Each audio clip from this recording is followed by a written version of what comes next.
Students, आज का ये वीडियो है एमसीक्यू प्रैक्टिस का और इसमें हम लोग प्रैक्टिस करने जा रहे हैं rotation part 2, that is centre of mass हम लोग देखेंगे। और centre of mass of a uniform ring of radius R will be at a position. अच्छा, centre of mass of a uniform ring of radius R will be, क्या कह रहा है ये? Centre of mass of a uniform ring of radius R will be at position. तो गड़बड़ किया हुआ है क्वेश्चन में, गड़बड़ किया हुआ क्वेश्चन में। अगर रिंग का बोले सेंटर ऑफ मास तो उसके तो एग्जैक्टली सेंटर पे होगा। पोजीशन किस पोजीशन पे होगा? तो ऐसा तो सेंटर पे होता है। ठीक है भाई, बिल्कुल सेंटर पे होता है। अगर यहीं पे तुमने कोऑर्डिनेट एक्सिस रख लिया, समझ लो बात को, तो ये इसका कोऑर्डिनेट हो जाएगा 0 0। अगर तुमने यहाँ रख दिया, कोऑर्डिनेट सिस्टम ऐसे रख दिया, तो हम लोग बोलेंगे इधर से radius X coordinate radius, Y coordinate 0 बोल सकते हैं। लेकिन ये रिंग का पूछा जाएगा तो ये सब ऑप्शन नहीं है। एक्चुअली ये पूछना चाहता होगा सेमी रिंग का, सेमी सर्कुलर रिंग का। यूनिफॉर्म रिंग का तो होता नहीं है, यूनिफॉर्म रिंग का तो भाई सेंटर पे ही है, ये नहीं पूछा जाएगा। ये एक्चुअली में पूछना चाह रहा है सेमी सर्कुलर। मान लो हमने सेमी सर्कुलर ले लिया। अब इसका ये है आर रेडियस का semi circular, centre of mass of a uniform semi circular ring according to the option जो हमें दिख रहा है, वो ऑप्शन के अकॉर्डिंगली ये क्वेश्चन होना चाहिए। और क्वेश्चन के अकॉर्डिंगली आंसर तो यहाँ 0 आ जाएगा यहाँ पे। और अगर ये कोऑर्डिनेट एक्सिस है तो आर 0 आ जाएगा इसके लिए। तो इसलिए ये तो पूछेगा नहीं आपसे। आपसे जो पूछा जा रहा है वो है सेमी सर्कुलर रिंग एंड इसका सेंटर ऑफ मास कहाँ होगा। तो as a matter of fact आपको याद भी रखने चाहिए कि इसका जो होता है, ये बना सिमेट्री लाइन वाई एक्सिस, इसलिए इसी पे होना है। अब कहाँ होना है वो देखने हैं। तो कहाँ होता है? तो इस सेंटर से ये होता है, यहाँ है मान लो सेंटर ऑफ मास, तो ये डिस्टेंस होता है twice R divided by pi. Option देख के यही लग रहा है, twice R divided by pi. इसलिए इस तरह का जो ऑप्शन दिया है ना, तो मैं समझ गया कि ये सेमी सर्कल वाले का पूछना चाह रहा है। सेमी सर्कल का सेंटर ऑफ मास यहाँ ट्वाइस आर बाई पाई पे होता है। ठीक है, क्लियर है यहाँ तक? चलो, अभी कैसे होता है तो ये याद रख लो। अभी के लिए तो याद ही रख लो, ज़्यादा बढ़िया होगा, याद रख लेंगे हम लोग। नहीं याद रखना चाहते तो चलो मैं प्रूव कर देता हूँ भाई, प्रूव कर देते हैं भाई। चलो भाई, प्रूव किया जाए इसको। प्रूव कर लें, प्रूव कर लें, कर लें भाई, कर लें। चलो, प्रूव करना चाहते हो तो कुछ नहीं, इसमें थोड़ा कैलकुलेशन करने पड़ेंगे और कुछ नहीं है। चलो मैं कैलकुलेशन करके दिखाता हूँ।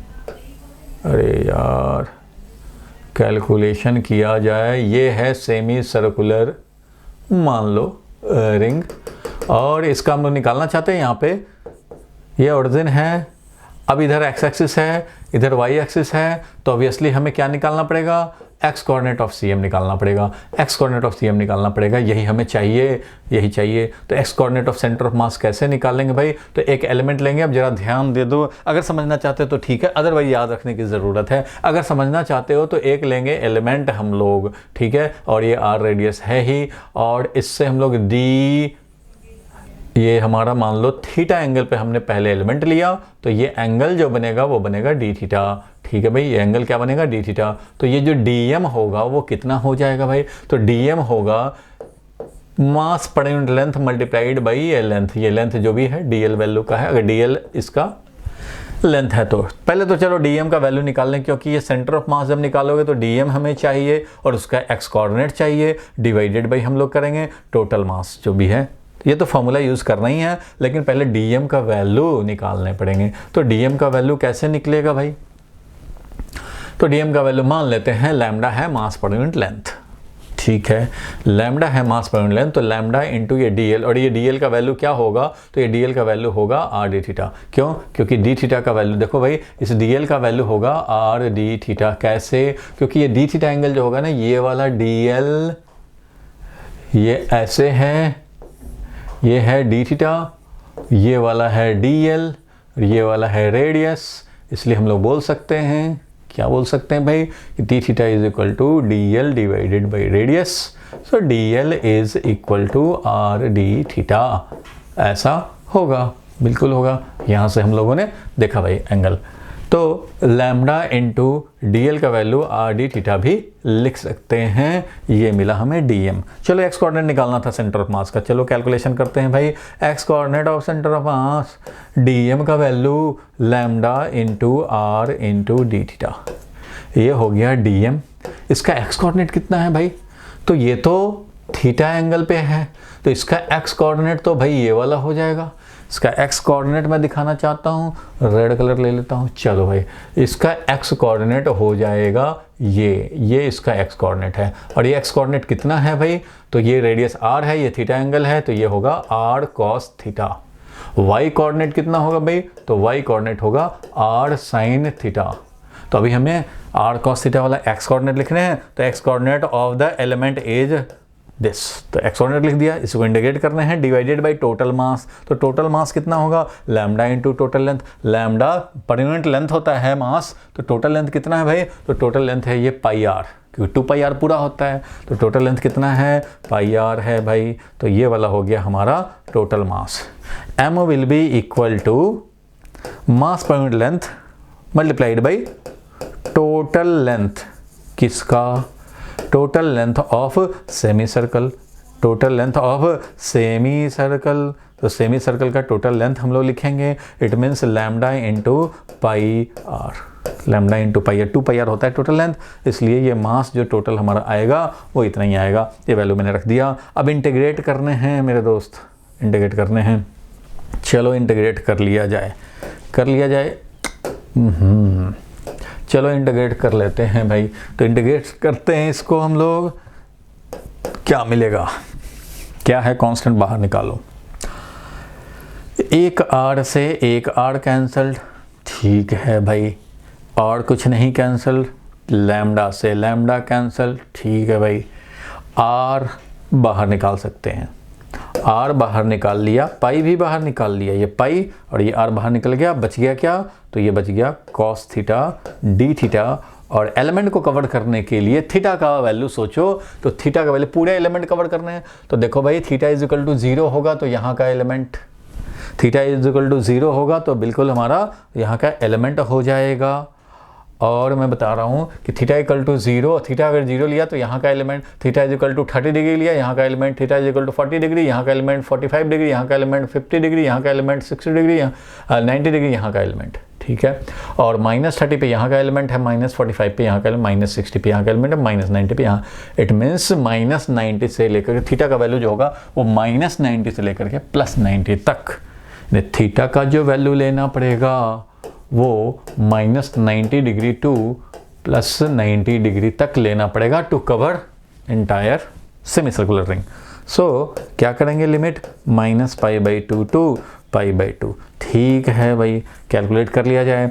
r upon pi is constant बाहर निकला हुआ है। कॉस थीटा का इंटीग्रेशन होता है sine theta, directly cos theta का तो हो गया साइन थीटा, और ये -π/2 टू π/2 हम लोग कर लेंगे।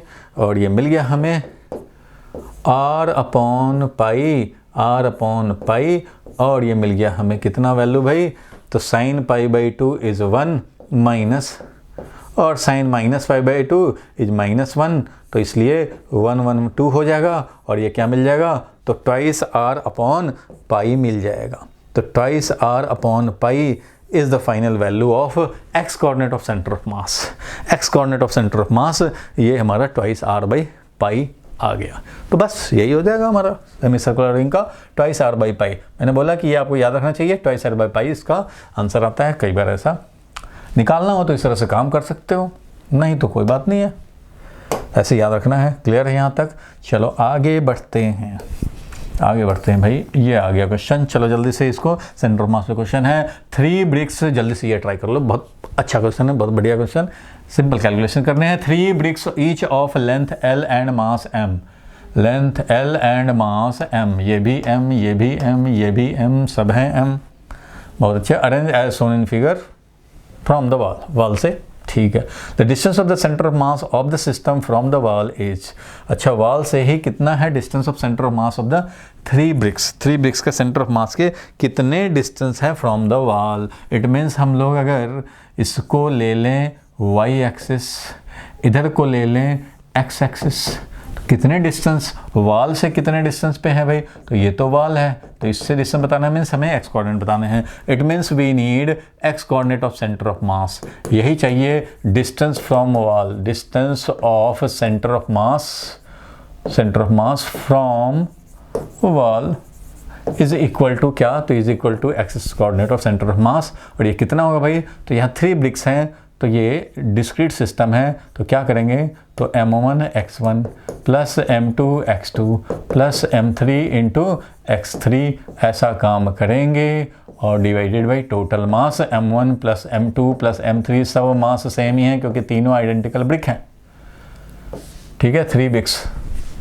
सबके वही हैं, लेंथ l है, मास ये है, ठीक है भाई। तो यहाँ से हम लोग कैलकुलेट करें तो X coordinate of centre of मास हमें मिल जाएगा कितना भाई, तो ये एल पे है तो इसका सेंटर ऑफ मास मिड पे समझेंगे, इसका सेंटर ऑफ मास इसके मिड पे समझेंगे, इसका इसके समझेंगे, कोई ज्योमेट्रिकल एक ब्रिक का अगर हम लोग सेंटर ऑफ मास निकालना चाहें तो this is symmetry axis, symmetrical line, तो सिमेट्रिकल लाइन पे ही सेंटर ऑफ मास होता है, सबको पता है ये प्रॉपर्टी, इसलिए इस पे भी होना है, इस पे भी होना है, इट मीन सेंटर पे होना, इसलिए यहाँ से l/2 लेंथ पे ही सेंटर ऑफ मास को होने हैं, ठीक है भाई। तो पहला वाला मास मान लो 1 नंबर, इसको समझे, 2 नंबर इसको, 3 नंबर ये समझा। तो फर्स्ट वाले का अगर हम लोग बात करें तो m1 इज m, इसका एक्स कोऑर्डिनेट कितना है भाई, तो l/2 है, प्लस दूसरे वाले का मास भी m है लेकिन उसका एक्स कोऑर्डिनेट कितना है भाई, तो l/2 आगे शिफ्टेड है, तो इसका हो जाएगा ये l/2 आगे शिफ्टेड है और यहाँ से l/2 मीन्स l हो जाएगा, ऐसा लिख देता हूँ l/2 plus l/2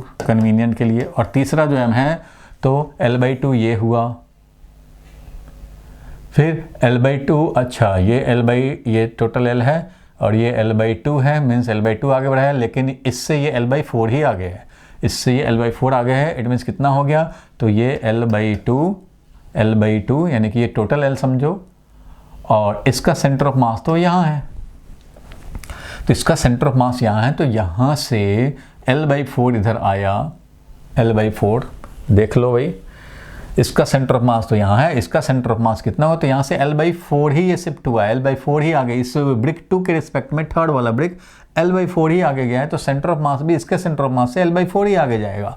it means ये जो इसका सेंटर ऑफ मास और इसके सेंटर ऑफ मास में जो गैप है वो कितने का है, l/4 है।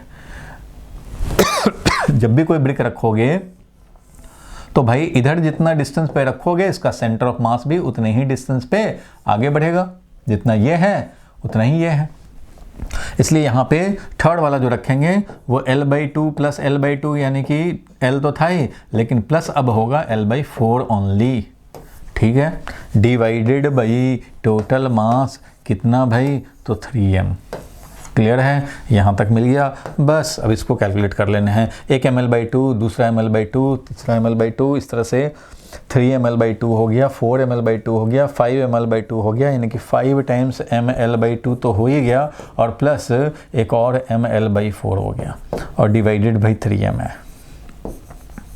तो यहाँ से अब वैल्यू हम लोग कैलकुलेट कर सकते हैं, 5ml/2 है और यहाँ पे ml/4 है, तो यहाँ पे क्या करेंगे, 4 समझो कि एलसीएम ले लिए, और ये हो गया 2 यानी कि 10 ml और ये एक 11 ml, तो 11 ml/4 divided by 3m, divided by 3m, तो कैंसिल क्या होगा भाई, mm कैंसिल हो जाएगा और क्या मिल जाएगा, 11l divided by 12, 11l divided by 12, 11l divided by 12, ये हो जाएगा आंसर। इस तरह से हम लोगों को काम करने पड़ेंगे, वाल से डिस्टेंस हमें ये मिलेगा, और सिंपल सा काम करने पड़े क्योंकि ये डिस्क्रीट सिस्टम था, 3 मास थे, m1 x1 plus m2 x2 करके हम लोगों ने कैलकुलेट कर लिया। चलो नेक्स्ट क्वेश्चन पे चलते हैं, आगे बढ़े भाई, जल्दी से इसको सॉल्व कर लो। कॉन्सेप्चुअल क्वेश्चन, ट्रिकी क्वेश्चन, देखो समझो, all particles of a body are situated at a distance r capital R from the origin, जितने भी पार्टिकल हैं वो at distance capital R from the origin हैं, x axis, y axis, origin.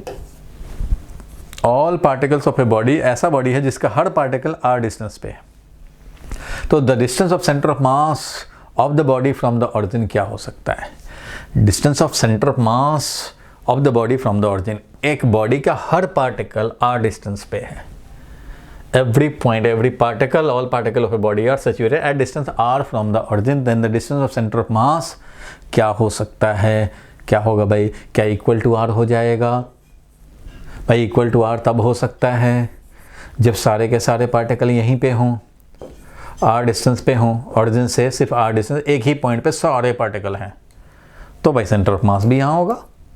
ठीक है, ये पॉसिबल है। ठीक है, less than equal to R, हाँ भाई बिल्कुल हो सकता है। एक आर मान लो यहाँ हो, एक मास यहाँ है, एक मास इधर हो, या एक मास हमारा ऐसे समझो कि एक सर्कल बना दिया हमने, आर रेडियस का सर्कल बना दिया, तो ये भी मास यहाँ है, ये भी मास है आर डिस्टेंस पे, ये भी मास है आर डिस्टेंस पे। तो ऐसे कंडीशन में सेंटर ऑफ मास अगर हर तरफ रख दिया सिमेट्रिकली तो 0 हो जाएगा, लेस देन आर। अगर मान लो इधर ही हमने ज़्यादा रखा मास, सब आर ही डिस्टेंस पे है, इधर कम रखा, तो सेंटर ऑफ मास कहीं इधर हो जाएगा, means R less than R, ये भी पॉसिबल है। इक्वल टू आर भी पॉसिबल है जब सारे एक ही जगह पे रखें, तो ग्रेटर देन आर पॉसिबल नहीं भाई, आर पे ही रखा है तो उधर कहाँ चला जाएगा centre of mass? Centre of मास तो सबको रिप्रेजेंट करने वाला, अगर सब पे रखेंगे तो सेंटर पे आएगा, एक साइड ज़्यादा रखेंगे तो इधर आएगा, जिधर कम होगा उधर से अवे जाएगा। लेकिन ग्रेटर देन आर नहीं हो सकता, ग्रेटर देन और इक्वल टू आर नहीं हो सकता भाई। इक्वल टू आर हो सकता है और less than equal to R, तो ज़्यादा सूटेबल क्या हुआ, एक ऑप्शन करेक्ट करने हैं, तो ये हमेशा नहीं होगा, ये हो सकता है लेकिन ऑलवेज नहीं होगा, ये ऑलवेज होगा, ये ऑलवेज होगा, चाहे इक्वल होना है चाहे तो कम होना है। इसलिए हमेशा जो सेंटर ऑफ मास है उसका डिस्टेंस जो होगा वो हमेशा less than equal to R होगा। इक्वल टू आर तब होगा जब सारे के सारे एक ही पॉइंट पे हो जाएं, और लेस देन आर तब होगा जब ये इस सर्कल के डिफरेंट पॉइंट पे जाएं। सरकमफ्रेंस पे ही तो रखना है क्योंकि डिस्टेंस तो आर रहना है भाई, जितने भी पार्टिकल हैं बॉडी के वो सब तो आर पे ही रहने हैं, इसलिए रखना तो है तुम्हें सर्कल पे ही रखने पड़ेंगे, चाहे आप यूनिफॉर्मली रखो या नॉन यूनिफॉर्मली रखो। नॉन यूनिफॉर्मली रखोगे तो जो डिस्टेंस आएगा लेस देन आर आएगा, यूनिफॉर्मली रखोगे तो डिस्टेंस हमारा 0 हो जाएगा, यूनिफॉर्मली रख दिया पूरे सरकमफ्रेंस पे तो, और एक जगह कंसंट्रेटेड रखोगे तो d is equal to R भी हो सकता है, इसलिए आर ये हो जाएगा, तो ये हमारा करेक्ट ऑप्शन हो जाएगा। ठीक है भाई, बिल्कुल समझ गए। नेक्स्ट क्वेश्चन पे चलें, नेक्स्ट क्वेश्चन पे चलें, आ गया ये नेक्स्ट क्वेश्चन, जल्दी से चलो इसको भी ट्राई कर लो। रेडी 1 2 3 4, लगा थोड़े से खोपड़ी पे जोर। अच्छा जी, तो एक यूनिफॉर्म रॉड ले लिया हम लोगों ने। ठीक है कि यूनिफॉर्म रॉड ले लिया, of length 1 metre is bend at mid point to make an angle 90 degree. 90 degree, अच्छा इसको हमने बेंड कर दिया इस तरह से कि एंगल बन जाए 90 डिग्री। वायर हमारा ये था, एक वायर हमारा इस तरह से था, उसको हम लोगों ने मिड पॉइंट पे बेंड कर दिया। ठीक है, the distance of centre of mass from the centre of the rod is, अच्छा सेंटर ऑफ द रॉड से डिस्टेंस ऑफ सेंटर ऑफ मास, मतलब इसका जो सेंटर ऑफ मास होगा कहीं यहाँ, तो ये वाला डिस्टेंस चाहिए, ये डिस्टेंस चाहिए। ठीक है भाई, ये डिस्टेंस चाहिए। The distance of centre of mass of from the centre of the rod, centre of the rod ये है, तो इसी को हम लोग क्या करें, एक्स एक्सिस बना देते हैं भाई, और इसको क्या बना देते हैं, तो इसको वाई एक्सिस बना देते हैं, और इस तरह से सेंटर ऑफ मास का एक्स कोऑर्डिनेट निकाल लें और वाई कोऑर्डिनेट निकाल लें। एक्स कोऑर्डिनेट ये हो गया, वाई कोऑर्डिनेट ये होगा, जिस तरह से वाई कोऑर्डिनेट जैसे ही निकल जाएगा और एक्स कोऑर्डिनेट निकल जाएगा सेंटर ऑफ मास का, तो ये डिस्टेंस डी भी हमें मिल जाएगा। ये डिस्टेंस डी कितना होगा, तो distance D will be X coordinate of centre of mass का square plus Y coordinate of centre of mass का स्क्वायर, ऐसा कर देंगे और काम बन जाएगा, बिल्कुल बन जाएगा। चलो बहुत बढ़िया, तो अब हम लोग काम करें, इसका कैलकुलेशन करते हैं। पहले तो X coordinate of centre of mass कैसे निकालें भाई, तो ये वाला वायर जो है उसका सेंटर ऑफ मास तो यहाँ है, मीन्स एक्स कोऑर्डिनेट 0 है, इसका हमारा यहाँ है, इट मीन्स एक एम का तो ले लेंगे वो l/2, ये टोटल 1 मीटर था यानी कि 50 सेंटीमीटर, l/2 इधर है, टोटल l/2 है इधर, यानी 1/2 है, चलो 1/2 है।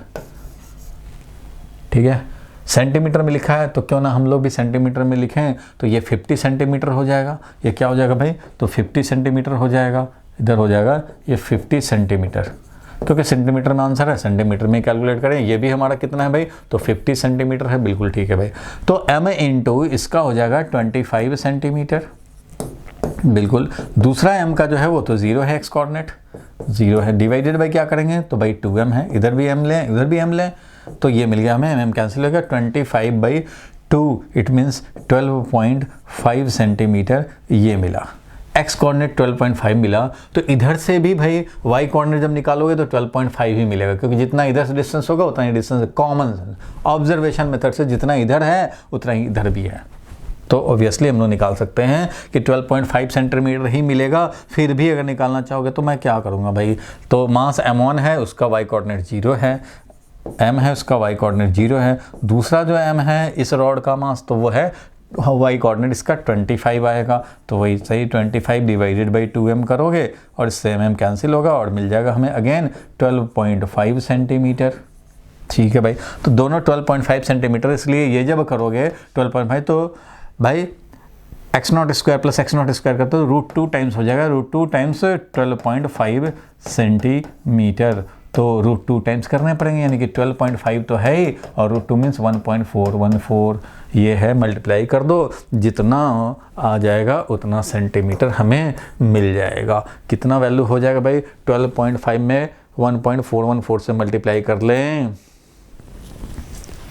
17 के आसपास आएगा, तो इसलिए ये 17 वाला ऑप्शन ही करेक्ट हो जाएगा, 17 वाला ऑप्शन करेक्ट हो जाएगा। और बाकी में बहुत ज़्यादा डिफरेंस है भाई, बहुत ज़्यादा डिफरेंस है, इसलिए ये 17.7 12.5 में मल्टीप्लाई करेंगे 1.414 से तो 17.7 सेंटीमीटर मिल जाएगा। कैसे कैलकुलेट किए वो देख ही लिया हमने, एक्स कोऑर्डिनेट निकाला, फिर वाई कोऑर्डिनेट भी निकाला और हम लोगों ने कर लिया। एक वैसे निकाल लिया तो दूसरा भी उतना ही होगा। किस बेसिस पे, इस बेसिस पे भी कि ये है सिमेट्री लाइन इस सॉलिड के लिए, सिमेट्री लाइन है, सिमेट्री लाइन पे ही लाई करता है भाई, और ये सिमेट्री लाइन पे कहीं भी लाई करेगा तो जितना इसका एक्स कोऑर्डिनेट होगा उतना ही तो उसका वाई कोऑर्डिनेट होगा, इसलिए ये बात बन जाएगी। क्लियर है यहाँ तक? चलो बहुत बढ़िया, आगे बढ़ते हैं, नेक्स्ट क्वेश्चन पे चलते हैं। ठीक है भाई, नेक्स्ट क्वेश्चन पे चलें। The centre of mass of system of 3 particles of mass 1 gram 2 gram 3 gram is taken as the origin of a coordinate system. ठीक है, center of mass of a system of 3 particles of mass 1 kg 1 gram 2 gram 3 gram is taken as the origin of a coordinate system. The position vector of the 4th particle of mass 4 gram such that the center of mass of the 4 particle system lies at a point 1 2 3 is this, where alpha is constant and the value of alpha is, JEE में पूछा हुआ question है भाई, जल्दी से इसको pause लगा करके ट्राई कर लो फटाफट, जो कह रहा है उस हिसाब से हम लोग काम करें। Center of mass of a system of 3 particle of mass 1 gram 2 gram 3 gram is taken as the origin of the coordinate system, means 1 gram 2 gram 3 gram जहाँ भी थे उसी को हम लोगों ने origin समझ लिया, तो x एक्सिस लिया, y एक्सिस लिया, समझो z एक्सिस लिया, तो इसका सेंटर ऑफ मास 1 ग्राम 2 ग्राम 3 ग्राम का वहीं है origin पे, इसका मतलब 1 + 2 + 3, यानी कि सारे मास को इफेक्टिवली हम लोग यहीं समझ सकते हैं, यानी कि ये हो गया 6 ग्राम, हम लोग इसको origin पे ही समझें। ठीक है, तीनों particle as the origin of the coordinate system. The position vector of 4th particle of mass 4 gram such that the center of mass of the 4 particle system lies at point. अच्छा, तो 4 का centre of mass का जो coordinate होगा वो हमारा x coordinate centre of mass का आना चाहिए। 4th का पोजीशन पूछ रहा है कि the position vector of 4th particle of mass 4 ग्राम क्या होगा, such that the mass of the 4 particle system हो जाए वो 1 2 3 पॉइंट पे हो जाए।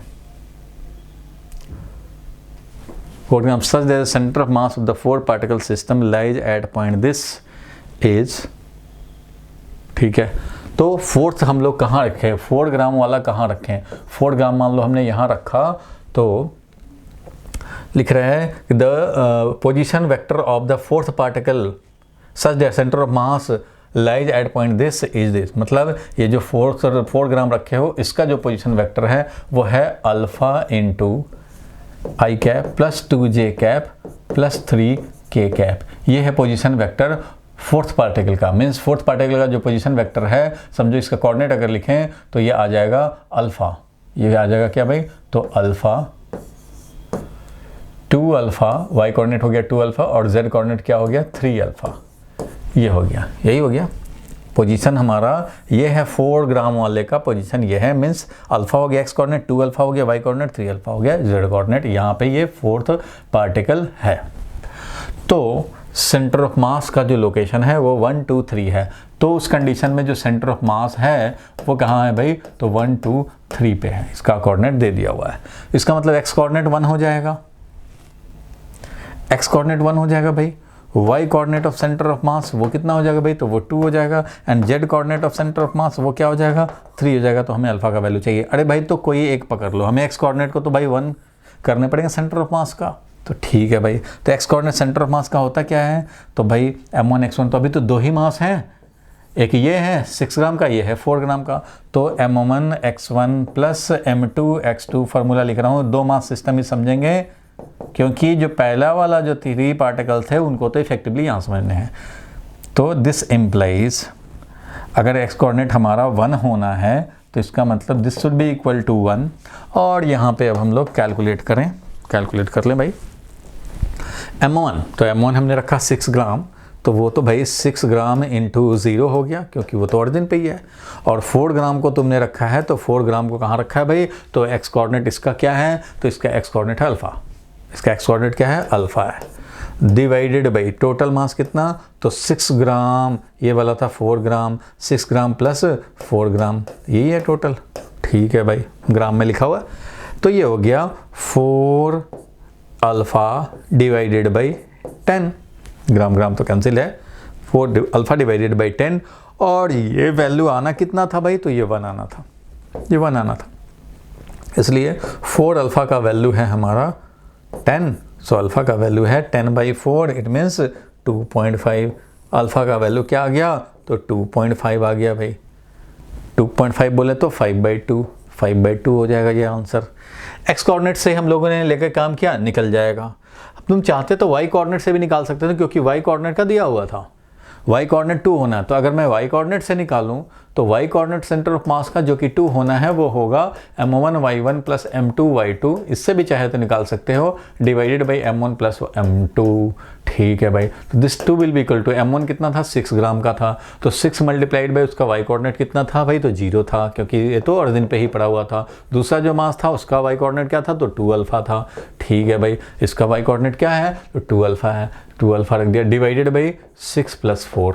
ठीक है भाई, तो यहाँ से हमें मिलेगा 2 इज इक्वल टू क्या भाई, तो 8 alpha divided by 10, 8 alpha divided by 10। और यहाँ से अल्फ़ा का वैल्यू निकालोगे तो 20 डिवाइडेड बाई 8 मीन्स वही हो गया कितना भाई, तो अगर 4 से करो तो 4 5 जा और 4 2 जा 5/2, वही वैल्यू मिल जाएगा हमें 2.5। तुम चाहते तो जेड कोऑर्डिनेट से भी निकाल सकते थे, वो भी दिया हुआ था।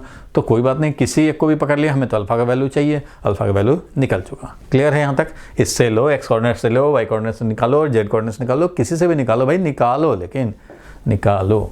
चलो नेक्स्ट क्वेश्चन पे चले हम लोग, जल्दी से देखा जाए। बहुत बढ़िया, रेडी 1 2 3 सॉल्व करके हो जाओगे जल्दी से free. 2 person of mass 55 kg and 65 kg respectively are on the opposite end of a boat. एक बोट बनाएंगे,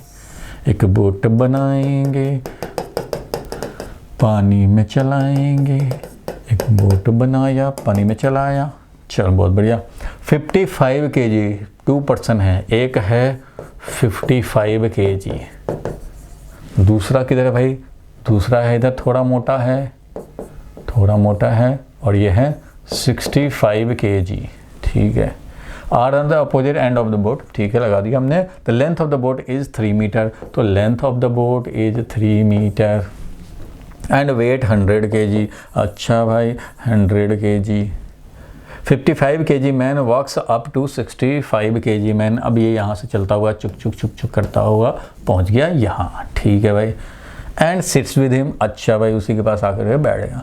तो भाई ये जो भी सिस्टम था, जैसे ही मैन इधर जाना चाहेगा, पहले सेंटर ऑफ मास कहीं तो था, हमें निकालना क्या है। If the boat is in still water मतलब स्विमिंग पूल में है समझो, then centre of mass of the system shifts by centre of mass of the system कितने से शिफ्ट करेगा। मीन्स ये बोट है, ठीक है भाई, बोट तो है। तो जैसे ही ये बोट पे, अभी इसका बोट का सेंटर ऑफ मास ये है, मैन का सेंटर ऑफ मास यहाँ है, इस मैन का यहाँ है, सब मिला करके सेंटर ऑफ मास 3 का यहाँ है, क्योंकि इसका इन दोनों का मान लो सेंटर ऑफ मास कहीं यहाँ हो गया 65 की तरफ थोड़ा सा ज़्यादा, ये हो गया, और बोट का यहाँ है, इसका यहाँ है, तो दोनों मिला करके सेंटर ऑफ मास इफेक्टिवली यहाँ है। अब क्या होगा कि एक मैन उधर भागना शुरू किया, उधर जाए तो उधर जाएगा तो बोट थोड़ा इधर आएगा। क्यों थोड़ा इधर आएगा भाई? वो इसलिए इधर आएगा थोड़ा सा क्योंकि सेंटर ऑफ मास को शिफ्ट नहीं होना होगा।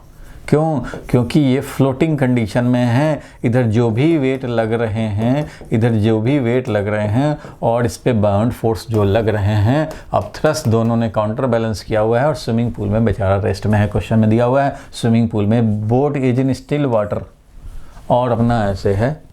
अब ये इधर चलने लग जाए लेकिन इसको शिफ्ट नहीं होना है, ये इधर आएगा तो अब इनका कंबाइंड सेंटर ऑफ मास थोड़ा इधर होना चाहेगा, तो भाई इसको इधर शिफ्ट होना पड़ेगा। मीन्स ये जो है अब बोट का न्यू पोजीशन क्या हो जाएगा, तो न्यू पोजीशन को ज़रा समझो। न्यू पोजीशन जो हो जाएगा बोट का थोड़ा सा ऐसे हो जाएगा। New position of the boat will be like this. अब ये थोड़ा ऐसे हो जाएगा सच दैट कि बोट का अपना सेंटर ऑफ मास यहाँ, मैन आ गया यहाँ न्यू कंडीशन में, ये तो पहले से ही है यहाँ, तो इसलिए इन दोनों का सेंटर ऑफ मास समझो यहाँ है, इन दोनों का सेंटर ऑफ मास यहाँ है। बोट का ओरिजिनल थोड़ा इधर शिफ्ट करेगा तब ही हमारा सेंटर ऑफ मास वही का वही रह पाएगा। सेंटर ऑफ मास वही का वही तभी रहेगा जब इधर शिफ्ट हुआ मास, तो इसको थोड़ा इधर शिफ्ट। अब मान लो बोट वहीं फिक्स रहे और ये यहाँ चला है तो इफेक्टिवली सेंटर ऑफ मास तो राइटवर्ड शिफ्ट हो जाएगा, जो कि होना नहीं है। क्यों? क्योंकि net external force is zero. Net external force जो है वो जीरो है। जितना लग रहा है इस पे और बाउंड फोर्स लग रहा है, नेट फोर्स बोले तो क्या है, जीरो है on the two man plus boat system. So अगर नेट एक्सटर्नल फोर्स जीरो है तो सेंटर ऑफ मास के लिए एक्सटर्नल फोर्स ही भगवान है बताया था। जो वो बोलेगा उसको आंख बंद करके फॉलो करेगा। इंटरनल फोर्स है, मैन उस पर उधर दौड़ जाए, इधर दौड़ जाए, इधर उधर शिफ्ट हो जाए, कोई फर्क नहीं पड़ता। अगर एक मैन इधर से इधर आएगा तो बोर्ड थोड़ा इधर जाएगा सच दैट सेंटर ऑफ मास अपने ओरिजिनल लोकेशन पर है। So centre of mass of the system shifts by zero. Centre of मास नहीं शिफ्ट करेगा, बोर्ड भले ही शिफ्ट हो जाए थोड़ा उधर, बट सेंटर ऑफ मास जो इस थ्री सिस्टम है उसका नहीं चेंज होगा। If the boat is in still water और उस कंडीशन में centre of mass will shift by zero, नहीं शिफ्ट करेगा। ठीक है, centre of mass external force को फॉलो करता है, एक्सटर्नल फोर्स यहाँ चेंज ही नहीं हुआ तो इसलिए ये नहीं शिफ्ट करेगा। चलो बहुत बढ़िया, आगे बढ़ते हैं हम लोग। Two particles which are initially at rest. दो पार्टिकल हैं, M1 है, M2 है, जो कि इनिशियली क्या है भाई, तो रेस्ट में है। ठीक है भाई, इनिशियली रेस्ट में है। ठीक है, move towards each other under the action of their mutual internal attraction. ये जो है एक दूसरे को मान लो अट्रैक्टिव फोर्स, ग्रेविटेशनल फोर्स लगा रहे हो, उससे हो जाए, या एक पॉजिटिव चार्ज हो एक नेगेटिव चार्ज हो जाए तो इससे ये अट्रैक्ट हो रहे हों, जो भी हो, under the mutual internal attraction ये चलने लग गए। Their speeds are v and two भी एट एनी इंस्टेंट। अच्छा, थोड़े टाइम बाद जब यहाँ आया तो इसका स्पीड भी हो गया, ये वाला यहाँ आया इसका स्पीड टू भी हो गया। मान लो कि ये वाला भी है, ये टू भी हो गया। जो कम वाला मास होगा उसी का ज़्यादा स्पीड होगा। क्यों? कम वाले मास का ज़्यादा स्पीड होगा। क्यों भाई?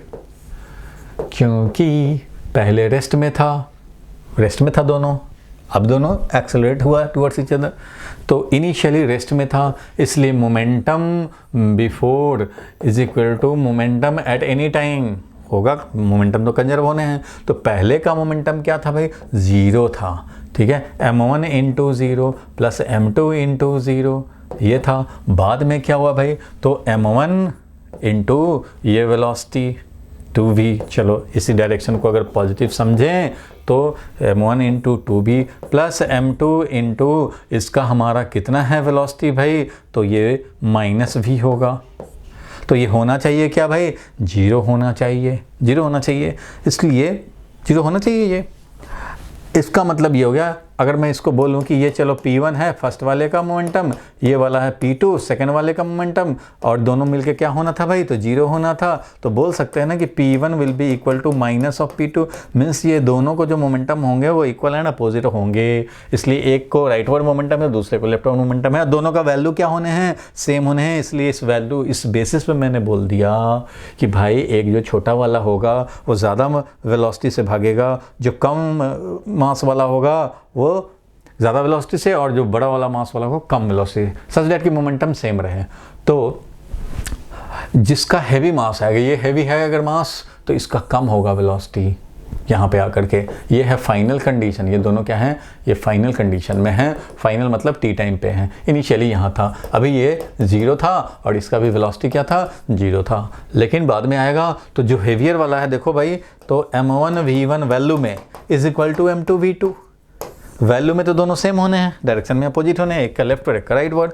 इसलिए कम मास तो ज़्यादा वेलोसिटी, ज़्यादा मास तो कम वेलोसिटी। इसलिए जो ज़्यादा मास वाला होगा वो कम वेलोसिटी रखेगा, कम मास वाला ज़्यादा वेलोसिटी रखेगा इस क्वेश्चन में। इसलिए बोल रहा है भाई speed of the centre of mass will B, speed of centre of mass, there speed अगर ये है तो सेंटर ऑफ मास का स्पीड क्या होगा। अरे भाई सेंटर ऑफ मास का स्पीड जो निकालना चाह रहे हो तो सेंटर ऑफ मास का स्पीड कुछ भी नहीं होगा, 0 होगा। क्यों? अरे भाई नेट एक्सटर्नल फोर्स तो 0 है, net external force is 0। Net extra, ये तो इंटरनल फोर्स था जिसके चलते एक दूसरे को अट्रैक्ट करने लग गया। चलो भाई दोनों दूसरी तरफ जा रहे हैं, अगर ये मोमेंटम लेके ये जा रहा है, ये मोमेंटम लेके ये जा रहा है और दोनों इक्वल एंड अपोजिट है तो नेट मोमेंटम भी 0 है। पहले भी मोमेंटम 0 था, अब भी मोमेंटम 0 है। इसका मतलब सिस्टम का सेंटर ऑफ मास वहीं का वहीं है। पहले जब यहाँ था तो सेंटर ऑफ मास यहाँ, थोड़े टाइम बाद ये यहाँ आ गया तो सेंटर ऑफ मास यहीं, थोड़े टाइम बाद यहाँ आ गया तो भी सेंटर ऑफ मास वही। अब भी दोनों कंडीशन में सेंटर ऑफ मास यहीं का यहीं है। ये जब था तब भी सेंटर ऑफ मास यहीं, और जब यहाँ आ गया तब भी सेंटर ऑफ मास यहीं। Centre of mass will not shift, ठीक है, क्योंकि net external force 0 means acceleration of centre of mass will be 0, और सेंटर ऑफ मास का acceleration 0 means dvcm/dt is 0। It means velocity of centre of mass will be constant, और velocity of centre of mass is constant. तो if ई भी initial हमारा अगर 0 था then vcm at any time will be 0। तो centre of mass का velocity तो 0 ही रहने हैं, बिल्कुल 0 रहने हैं, कोई डिस्प्लेसमेंट नहीं होगा। सेंटर ऑफ मास का वेलोसिटी 0 ही रहेगा। क्वेश्चन तो ये आ गया, लेकिन मैं इस क्वेश्चन में थोड़ा सा ट्रिक डाल करके ये पूछ सकता हूँ कि what is the ratio of m1 and m2। Means heavier or lighter में क्या डिफरेंस है, मान लो क्या रेशियो है। ऐसा भी पूछा जा सकता था कि हेवियर मास, हेवी वाला, और लाइटर मास, इनमें क्या रेशियो था। तो भाई रेशियो था m1 अपॉन m2।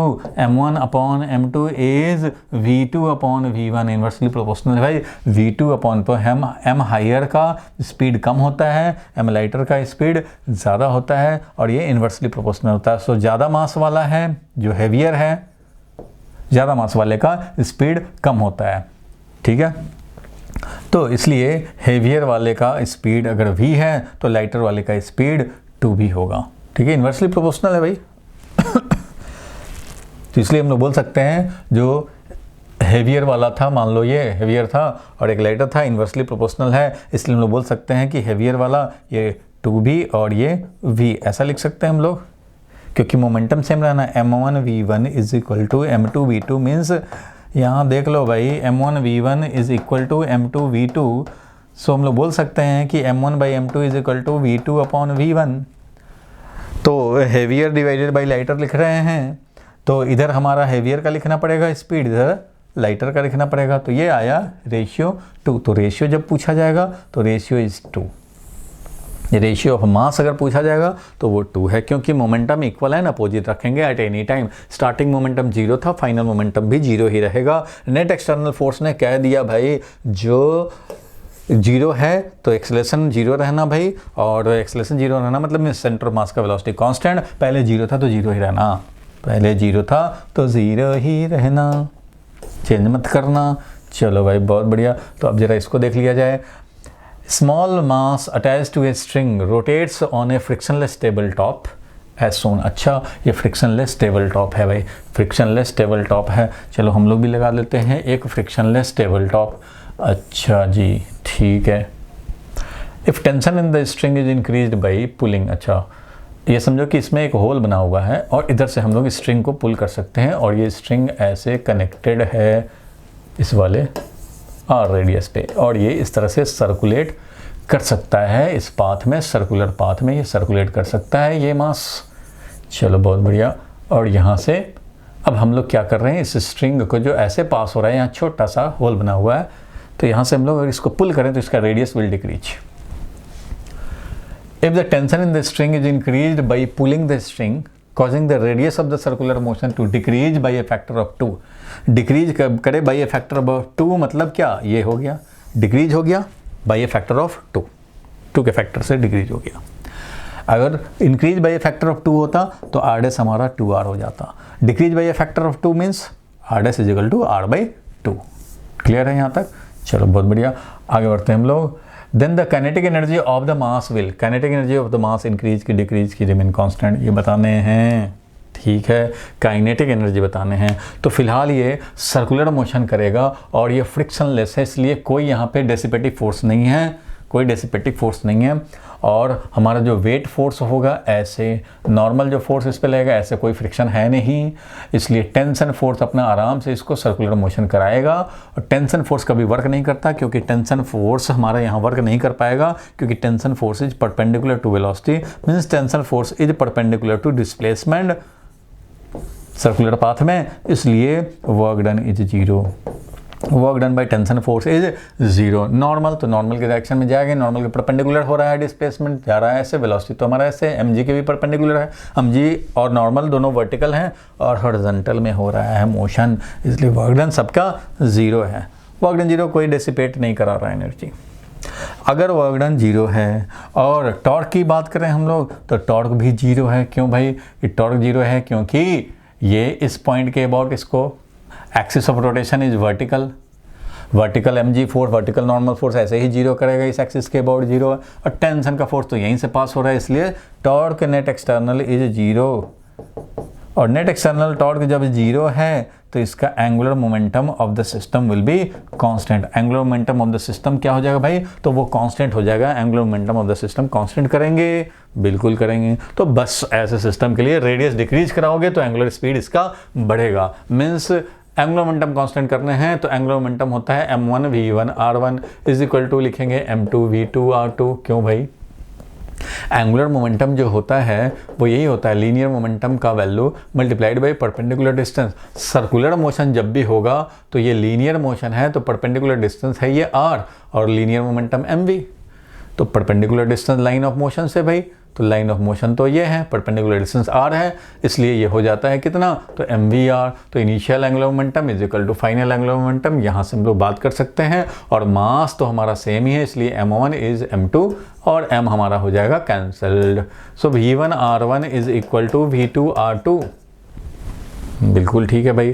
तो हम लोग बोल सकते हैं कि न्यू रेडियस, पहले तो हमारा v था, ठीक है भाई, और रेडियस r था, अब हमारा v डैश हो गया है और रेडियस हो गया है r/2, क्वेश्चन में दिया हुआ था, इसलिए v डैश का वैल्यू क्या हो गया? 2v हो गया, स्पीड हमारा डबल हो गया। सो काइनेटिक एनर्जी का क्या होगा? तो काइनेटिक एनर्जी तो half m into V dash का square, half m into V dash का स्क्वायर, तो half m into V dash तो 2v है, तो उसका स्क्वायर करोगे तो क्या मिल जाएगा? 4 times half mv square. It means 4 times पहले वाला kinetic energy, new kinetic energy is equal to 4 times पहले वाला kinetic energy. It means kinetic energy will increase by a factor of 4।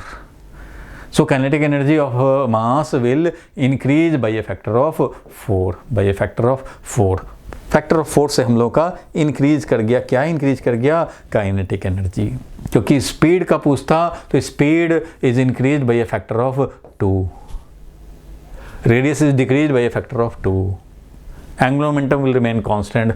पुल करोगे स्ट्रिंग से रेडियस कम होगा, रेडियस कम होगा तो जो ज़्यादा रेडियस में था तो ऐसे रोटेट कर रहा था, ऐसे रोटेट कर रहा था, ज़्यादा रेडियस था तो कम रेडियस हुआ तो ये ऐसे रोटेट करने लग गया, और कम करोगे तो ऐसे ऐसे रोटेट करने लग जाएगा।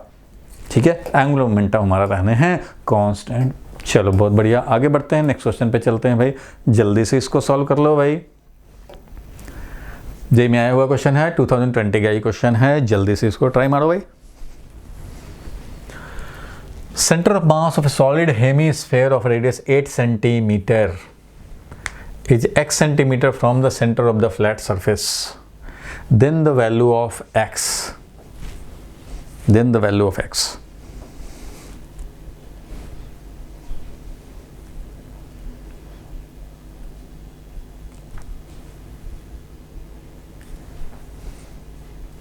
ठीक है, तो हेमीस्फेयर की बात हो रही है यहाँ पे। हेमीस्फेयर है, तो हेमीस्फेयर है भाई, तो थोड़ा सा आपको यहाँ भी याद रखने की ज़रूरत है, यहाँ भी याद रखने की ज़रूरत है भाई। अब इसका सेंटर ऑफ मास थोड़ी ना कोई अब कैलकुलेट करेगा, नहीं करेगा कैलकुलेट भाई, और आपसे एक्सपेक्ट भी नहीं किया जाता कि इसको आप कैलकुलेट करो। हाँ, इसका रेडीमेड फॉर्मूला आप ज़रूर याद रखना चाहिए। जिस तरह से सेमी सर्कुलर रिंग का याद रखते हो वैसे ही इसका भी याद रखने चाहिए। सेमी सर्कुलर रिंग का जो अभी हम लोगों ने देखा था और डिराइव भी किया था, सेमी सर्कुलर रिंग का होता है इस सिमेट्रिक एक्सिस पे कितने डिस्टेंस पे भाई, तो सेंटर ऑफ मास अगर यहाँ है और रेडियस इसका r है तो यहाँ पे होता था ट्वाइस r/π पे। वैसे ही यहाँ हेमीस्फेयर में जहाँ सेंटर ऑफ मास है वो सेंटर ऑफ मास का डिस्टेंस क्या हो जाएगा, अगर मान लो ये है हमारा सेंटर ऑफ मास तो ये वाला डिस्टेंस हो जाता है 8, 3r/8 होता है। अगर r रेडियस है इसका तो ये 3r/8 पे होता है। 3r/8 मीन्स इसके 8 पार्ट करो, उसका 1/3 पे ये रहेगा, उसका 3 मीन्स टोटल 8 में से ये 3 पार्ट, तो 3/8 r पे रहता है। इसलिए यहाँ पे हम लोग बात करेंगे तो ये जो डिस्टेंस हो गया, distance from the flat surface, तो इसी फ्लैट सरफेस से हमें डिस्टेंस चाहिए, मीन्स यही वाला डिस्टेंस चाहिए। अब ये डिस्टेंस का वैल्यू कितना हो जाएगा, तो ये डिस्टेंस जो स्मॉल d से मान लो रिप्रेजेंट कर रहे हो तो डिस्टेंस का वैल्यू हो जाएगा 3r/8। रेडियस का वैल्यू कितना है भाई, तो रेडियस का वैल्यू है 8 सेंटीमीटर। तो 8 सेंटीमीटर /8 करेंगे तो क्या मिल जाएगा हमें, 3 सेंटीमीटर। इट मीन्स 8 सेंटीमीटर का था तो ये 3 सेंटीमीटर पे है, तो this value will be equal to 3 centimetre. तो यहाँ पे 3 सेंटीमीटर लिख देंगे। क्लियर है यहाँ तक? तो याद रखना है भाई, इसमें तो आपको याद ही रखने पड़ेंगे। आगे बढ़ते हैं, नेक्स्ट देखते हैं क्वेश्चन भाई। जल्दी से ये देख लिया जाए, थोड़ा सा कैलकुलेटिव हो गया ये क्वेश्चन। चलो जल्दी देखो, जल्दी देख लो भाई। Square shaped hole of length a/2, ये स्क्वायर शेप का ये निकाला गया है, ठीक है। साइड a/2 है, इसका साइड कितना है भाई, तो ये a/2 है लिखा हुआ है। Is curved out at a distance d a/2, distance is equal to a/2। ये जो डिस्टेंस है ये भी a/2 डिस्टेंस से ये निकाल लिया गया है, ठीक है। कर्व्ड आउट मीन्स निकाल दिया गया है। Distance a/2 from the centre, centre से a/2 डिस्टेंस पे of a uniform circular disc से निकाल लिया गया है, ठीक है भाई। रेडियस जिसका a था, डिस्क का रेडियस दिया हुआ है। चलो ये मतलब कैविटी बन गया, एक डिस्क था, ये डिस्क में से हम लोगों ने कैविटी निकाल लिया, ठीक है। If distance of centre of mass of the remaining portion from O, distance of centre of mass of the remaining portion, जो रिमेनिंग रह गए, तो रिमेनिंग तो भाई ये रह गए, रिमेनिंग हमारा ये रह गए। अब तो इधर वाला तो रहा नहीं, स्क्वायर वाला तो गायब हो चुका है, तो रिमेनिंग पोर्शन जो रह गए उसका सेंटर ऑफ मास -a/x है, ठीक है भाई। तो यहाँ कोऑर्डिनेट एक्सिस भी दिखाया हुआ है, x एक्सिस y एक्सिस, तो x कोऑर्डिनेट इसका हमारा -a/x है। Value of x nearest integer, अच्छा इस x का नियरेस्ट इंटीजर वैल्यू हमें चाहिए, ठीक है भाई। तो ये भी जेईई में आया हुआ क्वेश्चन है, इसको जरा हम लोग कर लिया जाए। तो भाई इसका कह रहा है कि इसका डिस्टेंस जो है हमारा from, if the distance of the centre of mass of the remaining portion, तो रिमेनिंग पोर्शन जो है इधर से निकालोगे तो इधर ज़्यादा मास है, इधर कम हो गया मास, तो सेंटर ऑफ मास कहीं यहाँ होगा रिमेनिंग पोर्शन का, ठीक है। इसलिए देखो एक्स कोऑर्डिनेट आ भी रहा है -a/x, तो निगेटिव में आ रहा है, एक्स कोऑर्डिनेट आना भी चाहिए, तो निगेटिव में होगा। ये मीन्स O जो ऑरिजिन और ये है x, या x बोले या m बोलते हैं, सेंटर ऑफ मास को चलो c से बोल देते हैं। ये मान लो अगर c है, ये क्या है हमारा भाई, तो ये है c, तो मैं लिख रहा हूँ इसको c, ये है c और ये है O, तो हमें CO चाहिए, CO का वैल्यू चाहिए। C है सेंटर ऑफ मास और O क्या है, ऑरिजिन। वो क्या है भाई, तो ऑरिजिन, तो ये हमें निकालने हैं, ठीक है भाई। तो कैविटी जब निकालते हैं तो तुम्हें पता ही है कि solid with cavity is equivalent to entire solid without cavity plus cavity के equivalent negative mass. Negative mass का कॉन्सेप्ट बताया ही था भाई, नेगेटिव मास का कॉन्सेप्ट बताया था। Negative mass is equivalent to putting, means removing cavity is equivalent to putting negative mass. अगर cavity निकाल रहे हो मतलब समझो कि उतना नेगेटिव मास रख रहे हो, तो इसलिए हम लोग समझ सकते हैं, नेगेटिव मास को हम लोग मैपिंग करते हैं, negative mass is mapped for cavity, cavity के लिए ही तो हम लोग नेगेटिव मास से मैपिंग करते हैं किसी सॉलिड में। तो हम लोग समझ सकते हैं सेंटर ऑफ मास का अगर एक्स कोऑर्डिनेट निकालना चाहें तो that will be equal to पूरे सॉलिड का मास उसका एक्स कोऑर्डिनेट और कैविटी वाले मास उसका एक्स कोऑर्डिनेट। कैविटी वाला मास को नेगेटिव समझते हैं और इधर m1 प्लस m2 करते हैं। बहुत बढ़िया। तो X coordinate of centre of mass क्या आना है भाई, तो -a/x आना है, -a/x आना है अकॉर्डिंग टू द क्वेश्चन। ठीक है भाई। और ये m1 क्या हो गया, तो m1 इंटायर मास का हो गया। ये वाला किसका है भाई, तो ये इंटायर डिस्क का है। किसका है भाई, तो ये इंटायर डिस्क का है। ठीक है भाई। और ये वाला किसका है भाई, तो ये वाला कैविटी के लिए है। ठीक है भाई। तो इंटायर डिस्क का मास तो ले लेते हैं, मान लो हमने ले लिया सिग्मा है हमारा मास पर यूनिट एरिया। तो पूरे का जो मास आएगा मीन्स m1 बोल दें, m1 means total mass of disc without cavity, ये टोटल मास कितना होगा भाई, तो total mass will be equal to mass पर unit area sigma multiplied by total area. तो कितना भाई, तो पाई इंटू रेडियस कितना है, a है, तो पाई a स्क्वायर टोटल डिस्क का हो गया। रिमूव्ड मास का हम लोग मास निकालना चाहते हैं, means m2 is equal to value of removed mass. तो वैल्यू ऑफ रिमूव्ड मास, तो रिमूव्ड मास का वैल्यू हम लोग निकालें तो m2 का वैल्यू क्या हो जाएगा भाई, वैल्यू ऑफ रिमूव्ड मास। तो ये कितना होगा, तो वही सिग्मा इंटू इसका एरिया जो कि रिमूव्ड मास का है। एरिया कितना है रिमूव्ड मास का, तो वो तो है भाई स्क्वायर के फॉर्म में कट हुआ है। तो स्क्वायर के फॉर्म में कट हुआ है तो a स्क्वायर होगा, रेडियस का स्क्वायर, जो भी रेडियस है, रेडियस कितना था उसका a/2 था, l स्क्वायर।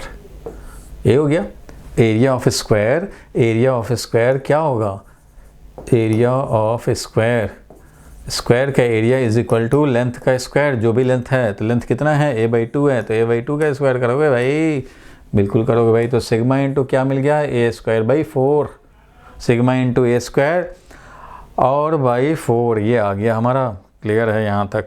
चलो रिमूव्ड मास हमारा ये है। चलो यहाँ रख दिया जाए हम लोग सिग्मा इंटू a² को हम लोग ऐसे भी लिख सकते हैं कि m1/पाई, सिग्मा इंटू a² को हम लोग लिख सकते हैं m1/पाई, ऐसा लिख सकते हैं। m2 इज m1/, क्योंकि सिग्मा इंटू a² को हम लोग लिख सकते हैं, देखो सिग्मा इंटू a² को लिख सकते हैं m1/पाई, सिग्मा a² को लिख सकते हैं m1/पाई, यही है हमारा। तो m1/4 हो गया m2। चलो m1 का लिखते हैं भाई, तो m1 तो पूरा मास है ही, पूरा मास है, चलो उसी को लिखते हैं। m1 लिखता हूँ मैं, m1 इंटू इसका एक्स कोऑर्डिनेट तो 0 ही है भाई। ठीक है। m2, तो m2 का मास था ये कितना, तो लिखेंगे यहाँ पे -m1/4 माइनस रखेंगे क्योंकि कैविटी वाला है ये भाई, माइनस रखेंगे। ये कहाँ रखा गया है, तो ये यहाँ है। इसका हम लोग लोकेशन कहाँ समझेंगे कैविटी का, यहाँ पे समझेंगे। वो कितना है भाई, तो ये है d कितना है, a/2 है, ये d है हमारा a/2। तो यहाँ पे हम लोग लिखेंगे ये a/2 रख दिया डिवाइडेड बाई टोटल मास, तो टोटल मास है m1 और प्लस ये वाला मास है -m1/4, बस काम कर देने हैं। तो ये आया -a/x, दिस विल बी करिए तो 0 हो गया, और ये हो गया -m1a/8 इसका हो गया, और डिवाइडेड बाई है -m1/4, डिवाइडेड बाई आ गया m1 -m1/4। तो यहाँ पे हम लोग क्या लिख सकते हैं, तो ये यहाँ से m1 कॉमन ले सकते हैं, और ये 1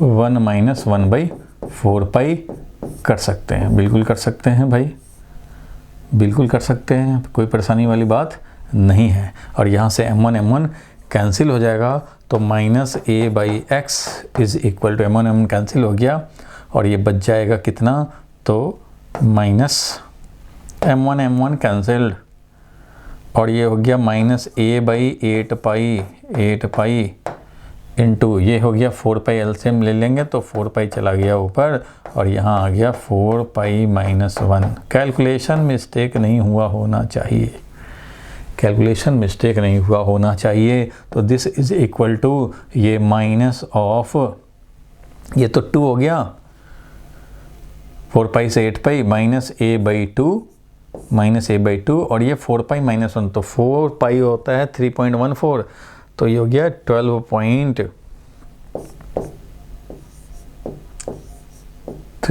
इंटू 3.14, तो 12.14 को माइनस 12.56 माइनस 1, ठीक है। तो ये वैल्यू जो आ गया हमें 2 इंटू 11.56 इंटू 2 करेंगे तो 23 पॉइंट आ जाएगा minus of A divided by ये हो गया, देखो 12.56 में से 1 सब्ट्रैक्ट हो गया 11.56 को हमें 2 से मल्टीप्लाई करेंगे 11.56 तो 22 हो जाएगा, 23.12 मीन्स नियरेस्ट इंटीजर जो होगा, क्वेश्चन में पूछा जा रहा था कि माइनस ए बाई एक्स है, तो माइनस ए बाई तो value of x to the nearest integer के पास वैल्यू एक्स का क्या होगा, तो माइनस ए बाई ये एक्स है तो ये एक्स का वैल्यू हो गया। नियरेस्ट इंटीजर की बात करें तो वो है 23, the value of x to the nearest integer is 23, तो ये 23 आंसर बन जाएगा। हम लोगों ने किया क्या, कुछ नहीं किया भाई, हम लोगों ने कैलकुलेट किया m1 कितना था और रिमूव्ड मास कितना था। m2 को हमने m1 के टर्म में लिख दिया, तो ये m1 तो m1 है और m2 को m1 के टर्म में लिख दिया, सॉल्व किया तो ये एक्स कोऑर्डिनेट जो आना चाहिए उस हिसाब से सॉल्व करते हुए आया 23.12 अप्रॉक्सीमेटली। 23 से थोड़ा ज़्यादा होगा, ठीक है, 23 से थोड़ा ज़्यादा होगा, अब ये 12 हो पॉइंट में या कितना हो, लेकिन 23 से थोड़ा सा ज़्यादा होगा, तो ये वैल्यू थोड़ा ज़्यादा हुआ तो इसलिए नियरेस्ट वाला 23 बन जाएगा। क्लियर है यहाँ तक? चलो बहुत बढ़िया बात है भाई, और आगे बढ़ते हैं हम लोग, नेक्स्ट क्वेश्चन पे चलते हैं भाई। चलो नेक्स्ट क्वेश्चन जल्दी से देखा जाए, ट्राई करो भाई, 1 2 3 ट्राई करके फटाफट हो जाओ free. If rod of length L has non uniform linear mass density, अच्छा तो ये वायर ऑफ लेंथ L है, L लेंथ भी है इसका, बट ये non uniform linear mass density lambda है, हालांकि लिख दिया है रो एक्स से, लेकिन लीनियर मास डेंसिटी बोला जा रहा है तो उसको लैम्डा ही समझेंगे, भले ही रो सिंबल यूज कर दिया यहाँ पे। तो ये क्या है, तो a प्लस बी और x divided by l whole square, ये है हमारा lambda as a function of x, where a and b are constant and x का वैल्यू 0 से लेकर l तक, x का वैल्यू 0 से लेकर l तक, मतलब समझो कि ये y कोऑर्डिनेट हो गया और इधर x कोऑर्डिनेट हो गया, तभी तो x का वैल्यू हमारा कहाँ से कहाँ तक जाएगा, तो 0 से l तक जाएगा, जो कि ये दे रखा है। The value of x for the centre of mass of the rod is, value of x for the centre of मास, तो सेंटर ऑफ मास का वैल्यू ऑफ x क्या होगा, मीन्स XCM हमें निकालने हैं, ठीक है। क्लियर है, क्या करने हैं वो क्लियर हुआ। तो x coordinate of centre of मास निकालने हैं, तो क्या करेंगे भाई, एक dm लोगे, उसका x कोऑर्डिनेट जो होगा डिवाइडेड बाई टोटल मास यानी इंटीग्रेशन dm, ये काम करने होते हैं, ठीक है भाई। तो कैसे करेंगे, तो dm का वैल्यू लैम्डा इंटू, हमने एक एलिमेंट लिया, क्या किया, एक एलिमेंट लिया, चलो एक एलिमेंट ले लेते हैं, ये है, ठीक है, येलो कलर का एलिमेंट ले लिया, जिसका कि लेंथ हमने dx ले लिया और इसका x लेंथ पे एलिमेंट लिया था। अब ये x का वेरिएशन करेंगे हम लोग 0 से l, तो अपने आप पूरा वेरी कर देगा। ये अभी यही हमारा एलिमेंट है, तो एलिमेंट ले लिया है, ठीक है भाई। इस येलो को थोड़ा और थिन करो भाई, ठीक है।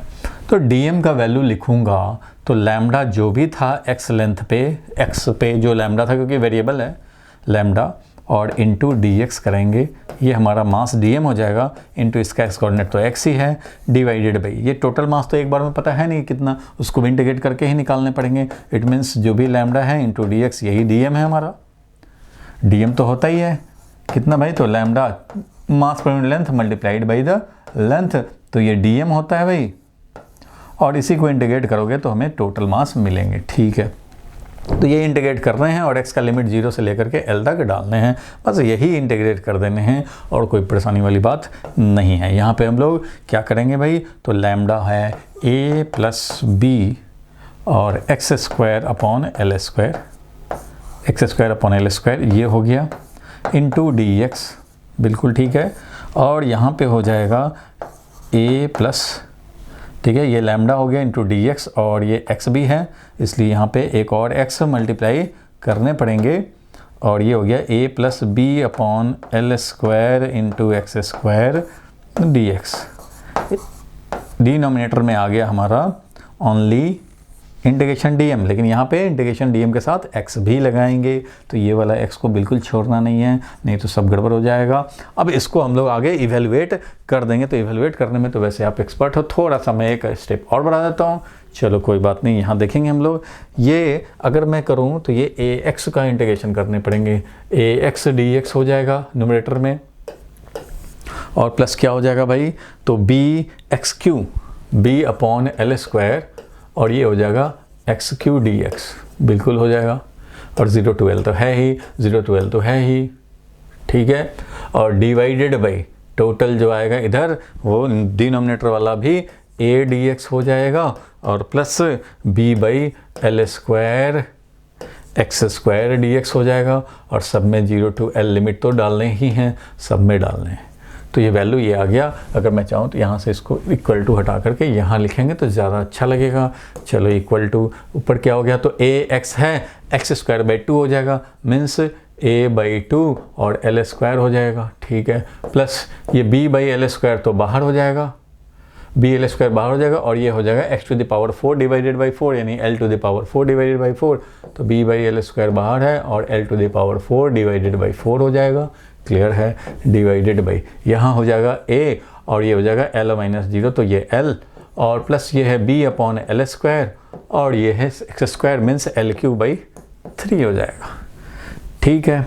बस अब इसका यूज़ कर लो भाई, यहाँ पे हो गया तुम्हारा एल स्क्वायर है, इधर l है, एक l को अगर बाहर निकालें, एक l को अगर हम लोग बाहर निकालें, सब में देखो एक l बाहर है, तो एक l को बाहर निकाल दिया जाए तो कोई बात नहीं है भाई, एक l को बाहर निकाल दिया हमने तो बच गया एक l डिवाइडेड बाई 2 प्लस ये एल स्क्वायर से यहाँ L4 कैंसिल होगा और एक l बाहर निकल गया तो एक l बच गया, वो कितना है भाई, तो बी एल, अच्छा बी एल डिवाइडेड बाई ये b और ये एल स्क्वायर था तो एक l रह गया बी एल बाई 4, ठीक है। और इधर क्या आ जाएगा भाई, तो यहाँ आ जाएगा ए एल और प्लस बी एल बाई 3, एक l कॉमन लेके अब कैंसिल भी हो जाएंगे, एक l कॉमन लेके कैंसिल हो जाएंगे और ये 2 और 4 का एलसीएम 4 हो जाएगा।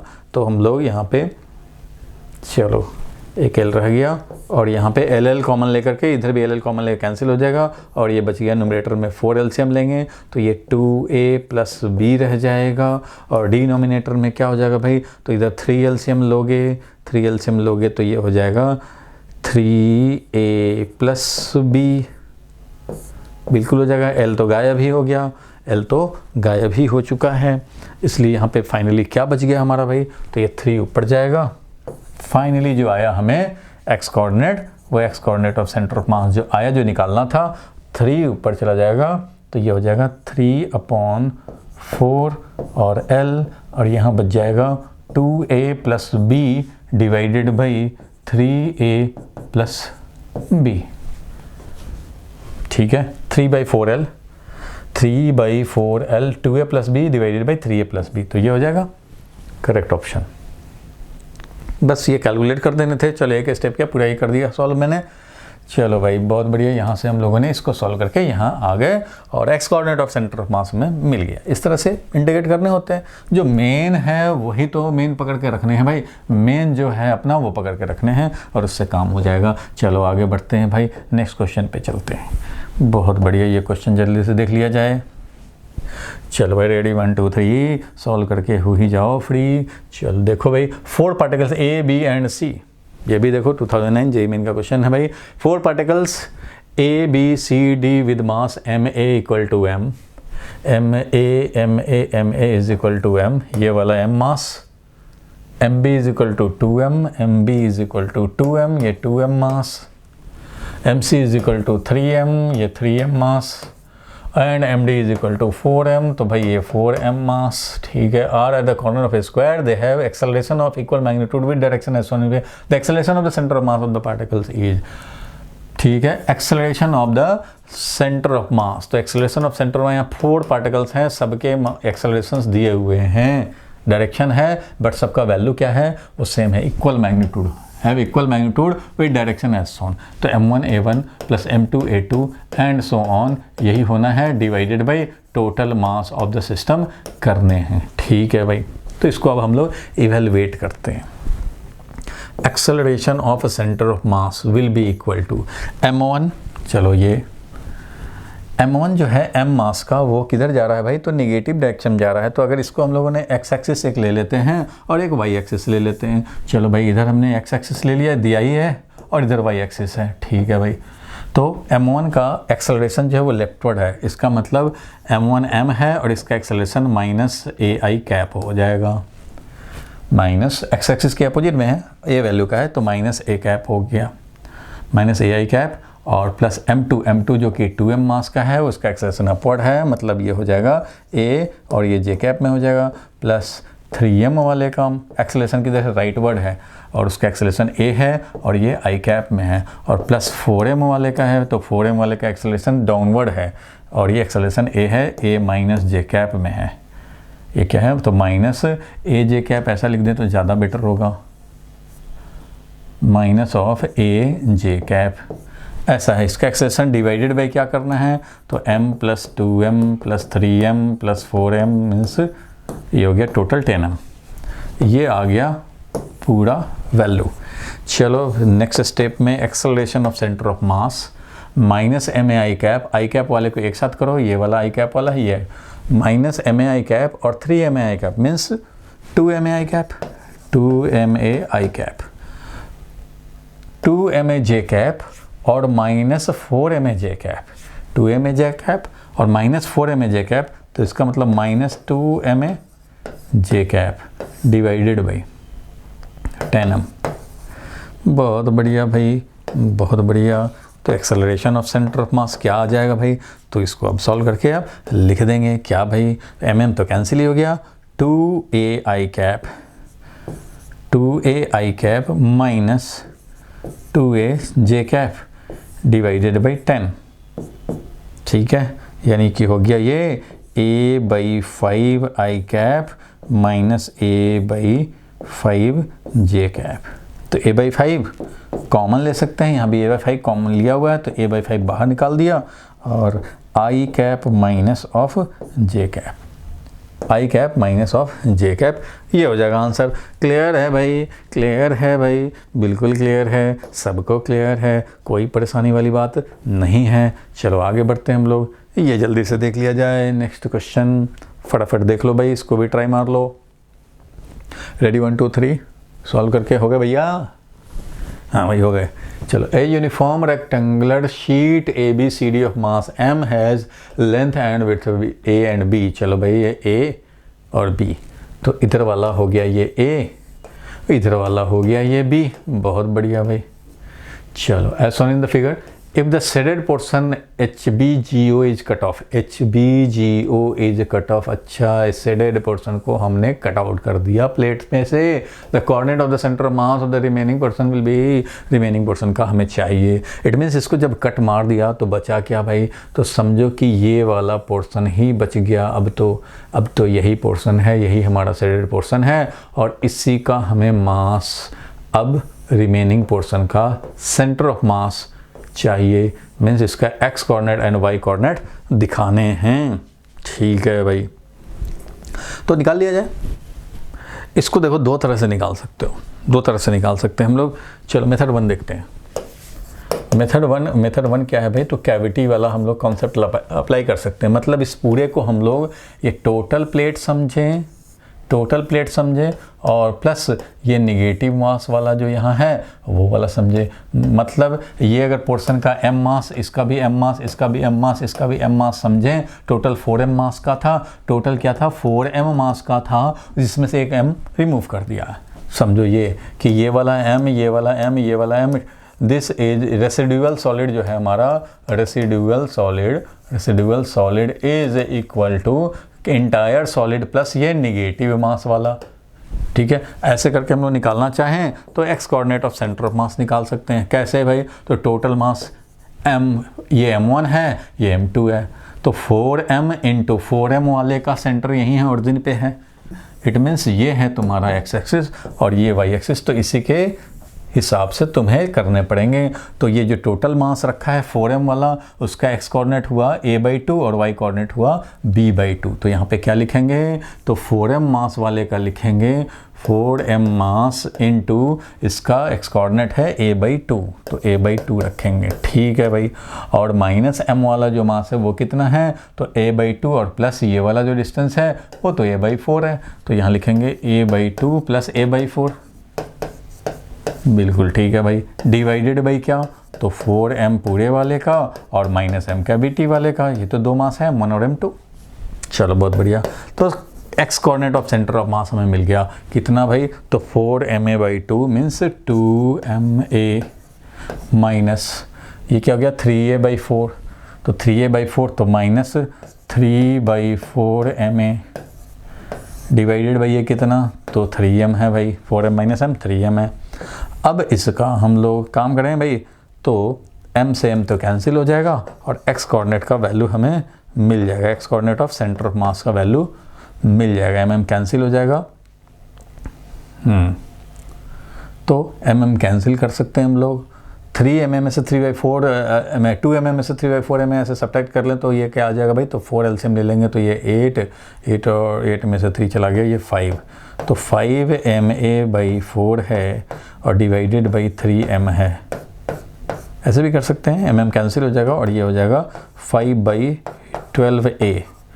ये मिला तुम्हें x coordinate of centre of मास। अगर कैलकुलेशन मिस्टेक ना हुआ हो तो यही है x कोऑर्डिनेट, 5/12a मिल गया, 5/12a मिल गया, काम ख़त्म हो गया यहीं से, 5a/12 मिल गया, काम यहीं से ख़त्म हो गया। और इसका y कोऑर्डिनेट सिमिलरली क्या होगा, जहाँ a है वहाँ पे अब b आ जाएगा, इसलिए y कोऑर्डिनेट कैलकुलेशन करना चाहो तो अलग से कर सकते हो, ये भी आएगा 5/12b, तो 5/12b हो जाएगा, ये ऑप्शन करेक्ट हो जाएगा।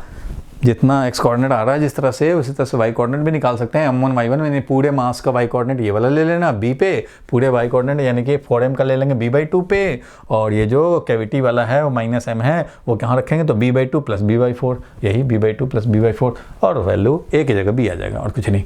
ये एक मेथड हुआ कैविटी वाला मेथड। कौन सा मेथड, कैविटी वाला मेथड हो गया। तो अब जरा दूसरा मेथड देखेंगे। हम लोग समझ सकते हैं जो सॉलिड का निकालना है उस सॉलिड को समझ सकते हैं ऐसे समझ सकते हैं कि हमने क्या किया है, ऐसे तो था 4m, ऐसे 4m का प्लेट था, लेकिन तो यही बचा है, एक ये बचा है, एक ये बचा है और एक ये बचा है। इट मीन्स समझो कि ये वाला m बच गया, ये वाला m बच गया, और इस पूरे का इक्विवेलेंट समझेंगे, यहाँ पे m ये बच गया, यही तो 3 बचे हुए हैं, और ये पूरा था a और ये पूरा था b। मीन्स 3 ही मास समझेंगे हम लोग इसको समझेंगे कि 3 छोटे छोटे रेक्टेंगुलर प्लेट बच गए। 4 प्लेट तो थे बेचारे, पूरा प्लेट बनाने में 4 था, लेकिन एक तो निकल गया, अब ये 3 बचे हैं। 3 part of mass m, mass small m each. ठीक है, ऐसा समझ सकते हैं, ये इक्विवेलेंट हो गया। और इसके बेसिस पे हम लोग x coordinate of centre of मास निकालना चाहें तो m इंटू इसका x कोऑर्डिनेट है a/2, m इंटू इसका x कोऑर्डिनेट हो गया a/2, इसका m तो इसका x कोऑर्डिनेट भी m इंटू इसका x कोऑर्डिनेट है a/2, प्लस इसका m वाले का तो a/2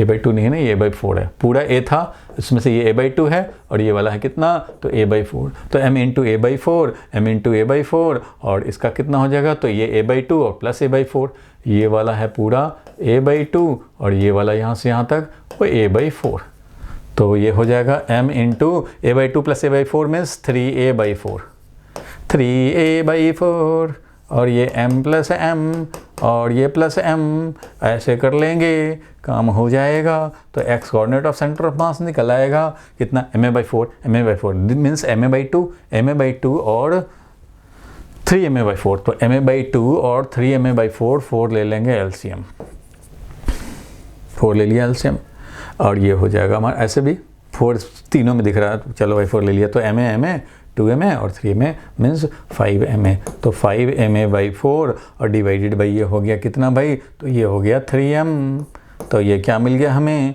5/12, 5/12 a, mm तो हो गया कैंसिल, तो x coordinate of centre of mass मिल गया हमें 5/12 5/12 तो 5b/12 y कोऑर्डिनेट भी वैसे ही मिल जाएगा। ठीक है, दोनों में से कोई भी मेथड से आप निकाल सकते हैं। चलो क्लियर है भाई, यहाँ तक आगे बढ़ते हैं, आगे बढ़ते हैं। चलो आगे जो क्वेश्चन आ गया, वेरी सिंपल सा क्वेश्चन, जरा ट्राई करो भाई, पॉज लगाओ और ट्राई कर लो जल्दी से। A loop of radius r and mass m is rotating with, try कर लिया होगा, loop of radius r and mass m is rotating with angular velocity ω0। अच्छा है, लूप मतलब रिंग समझो, लूप ऑफ मास m मतलब ये समझो रिंग, लूप के बदले में लिखना चाहिए था hoop, and hoop is nothing but ring, ऐसा समझते हैं। तो हुप या लूप लिख दिया, मास m है, रेडियस r है, ठीक है भाई, is rotating with angular speed ω0, angular speed ω0 से placed on rough horizontal surface. अच्छा, इसको प्लेस कर दिया हमने कहाँ भाई, तो रफ हॉरिजॉन्टल सरफेस पे, यानी कि यहाँ पे कुछ होगा म्यू भाई, रफ हॉरिजॉन्टल सरफेस पे रख दिया। The initial velocity of the centre of mass, centre of the hoop, देखो हुप यहाँ लिख ही दिया, the initial velocity of centre of the hoop is 0, तो लूप नहीं होता है, हुप होता है।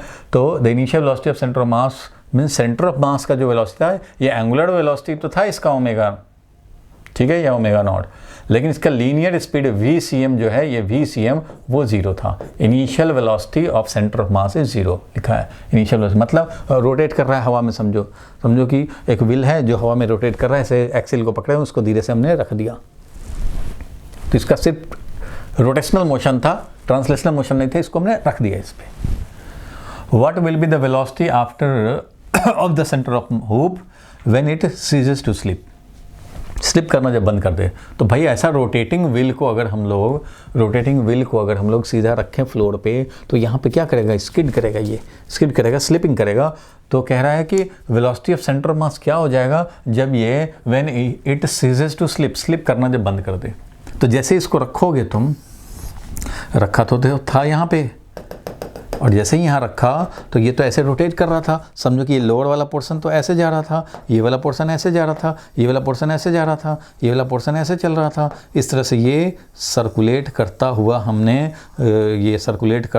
समझो रिंग को रख दिया भाई। तो ये वाला जैसे ही फ्लोर के टच में आएगा तो यहाँ स्लिपिंग मारेगा, ऐसे स्लिप करना चाहेगा, इसका वेलोसिटी इधर है, मीन्स इस पर फ्रिक्शन, इस पर जो रबिंग करेगा वो ऐसे करेगा तो फ्रिक्शन लगेगा, ऐसे फ्रिक्शन लगेगा इस डायरेक्शन में। वो फ्रिक्शन कैसा फ्रिक्शन होगा भाई, तो काइनेटिक फ्रिक्शन होगा, क्योंकि यहाँ पे रबिंग होगा, क्या होगा यहाँ पे रबिंग होगा, ये काइनेटिक फ्रिक्शन होगा, यहाँ पे रब करेगा। तो ये जो फ्रिक्शन है वो रब करेगा, इसी फ्रिक्शन से इसको लीनियर मोशन स्टार्ट हो। ये सब तो वेलोसिटीज थे, अब भाई इस पे अब कौन सा फोर्स लगेगा, तो एक नॉर्मल फोर्स लगेगा, एक mg फोर्स लगेगा और एक फ्रिक्शन फोर्स लगेगा। नॉर्मल और mg कभी भी इसको सेंटर ऑफ मास के अबाउट रोटेशन में टॉर्क प्रोड्यूस नहीं कर पाएगा।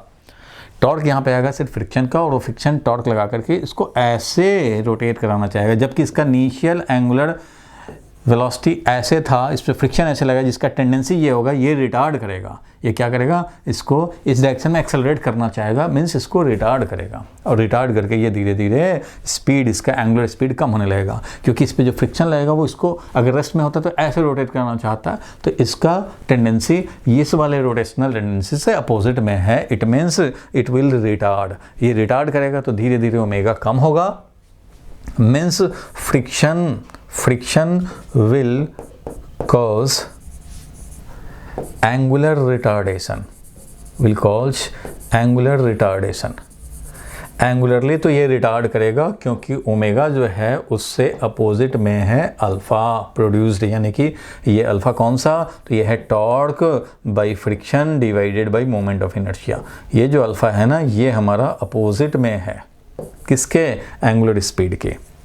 लेकिन यही फ्रिक्शन जो इधर लग रहा है, उसके चलते ये वेलोसिटी ऑफ सेंटर ऑफ मास बढ़ना शुरू होगा, क्योंकि यही है एक्सेलरेट, वर्टिकल फोर्स तो इसको नहीं एक्सेलरेट कराएगा, लेकिन ये जो फ्रिक्शन लगा वो इसको एक्सेलरेट कराएगा। This friction will cause angular बोल रहे हैं, linear acceleration, it will cause linearly क्या करेगा, ये एक्सेलरेट करेगा, और इसका इनिशियल वेलोसिटी 0 से वेलोसिटी टी टाइम पे बढ़ता जाएगा, और ये हमारा एंगुलर वेलोसिटी से ये डिक्रीज कराएगा, मीन्स एंगुलर स्पीड से ये डिक्रीज कराएगा, और ये लीनियर वेलोसिटी से धीरे धीरे इंक्रीज कराएगा। क्या काम होगा वो समझ गए। इस फ्रिक्शन का क्या रोल हो गया, वो ये हो गया कि एंगुलरली तो रिटार्ड कराएगा बट लीनियरली एक्सेलरेट कराएगा। Means velocity of centre of mass will increase, जो पहले 0 था वहाँ से इंक्रीज होना शुरू करेगा, and angular velocity omega naught था वो यहाँ से डिक्रीज करेगा। और डिक्रीज करते करते एक ऐसा कंडीशन बनेगा जब ये लीनियर मोशन बढ़ गया, एंगुलर एक्सेलरेशन जो एंगुलर मोशन जो है वो कम होने लग गया, और जब ये VCM is equal to R omega वाला कंडीशन सेटिस्फाइड हो जाए, then when VCM becomes R omega then slipping ceases, तब स्लिपिंग हमारा क्या होगा, बंद हो जाएगा, slipping stops and pure rolling start. VCM हो जाएगा R omega and pure rolling starts. Pure rolling उसके बाद चलना शुरू हो जाएगा। Pure rolling will be established. ठीक है, तो यहाँ से अब प्योर रोलिंग करना शुरू करेगा। इसी कंडीशन में पूछ रहा है कि velocity of centre of mass क्या हो जाएगा।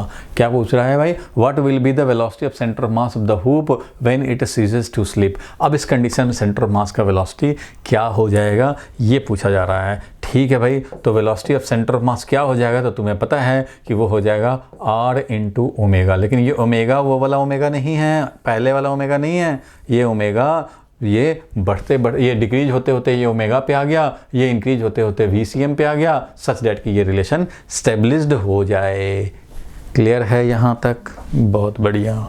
ठीक है भाई, तो अब हम लोग क्या करेंगे, तो अब क्या करेंगे भाई, निकालने के लिए वेलोसिटी ऑफ सेंटर ऑफ मास, तो हमें चाहिए अब एक काम हम लोग अब कर सकते हैं कि भाई जो भी फ्रिक्शन हमारा लग रहा था, थोड़ा कलर चेंज कर लें, जो फ्रिक्शन लग रहा था यहाँ लग रहा था कांटेक्ट पॉइंट के अबाउट, तो हम लोग टॉर्क अबाउट कांटेक्ट पॉइंट अगर लिखें, net external torque about contact point axis will be 0। Net जो एक्सटर्नल टॉर्क है अबाउट कांटेक्ट पॉइंट वो क्या है भाई, तो वो 0 है। जब नेट एक्सटर्नल टॉर्क हमारा 0 है तो हम लोग बोल सकते हैं कि एंगुलर मोमेंटम का रेट ऑफ चेंज भी 0 रहेगा। It means angular momentum of the system will be constant. Angular momentum system का कांस्टेंट करेंगे, इसी से हमें पता लगेगा ओमेगा। तो भाई स्टार्टिंग में, ठीक है, 0 टाइम पे जो हमारा था एंगुलर मोमेंटम, मतलब जैसे ही रखा हमने उस टाइम का angular momentum is equal to, जब प्योर रोलिंग स्टेब्लिश हो जाए, प्योर रोलिंग वाला स्टेब्लिश हो जाए, उस समय का एंगुलर मोमेंटम। तो 0 टाइम पे था कितना भाई, तो सिर्फ रोटेट कर रहा था ये, 0 टाइम पे लीनियर मोशन नहीं था। तो इस पॉइंट के अबाउट एंगुलर मोमेंटम लिखना चाहें तो हम लोग क्या लिखेंगे एंगुलर मोमेंटम भाई, तो एंगुलर मोमेंटम होगा I इंटू ओमेगा। समझते हो, rotational motion of centre of mass plus translational motion of centre of mass, rotational motion about centre of मास, तो ये क्या हो जाएगा भाई, तो ये हो जाएगा I इंटू ओमेगा। क्या हो जाएगा भाई, एंगुलर मोमेंटम पहले क्या था, तो वो था I इंटू ओमेगा नॉट, पहले का तो ये था, इज इक्वल टू, अब प्योर रोलिंग जब स्टार्ट हो गया तो इसका अब रोटेशनल के कॉरस्पॉन्डिंग एंगुलर मोमेंटम हो गया I इंटू ओमेगा, जो ओमेगा उस टाइम का होगा, omega plus M V into R, M V into R, क्योंकि एम वी मोमेंटम मान लो यहाँ पे आ गया, ये momentum linear momentum M V into R, तो M into V C M into R, ये हो गया लीनियर मोशन के कॉरस्पॉन्डिंग, ये किसके हो गया, लीनियर मोशन जो हो रहा है उसके कॉरस्पॉन्डिंग, और ये क्या हो रहा है भाई, तो एंगुलर मोमेंटम के कॉरस्पॉन्डिंग।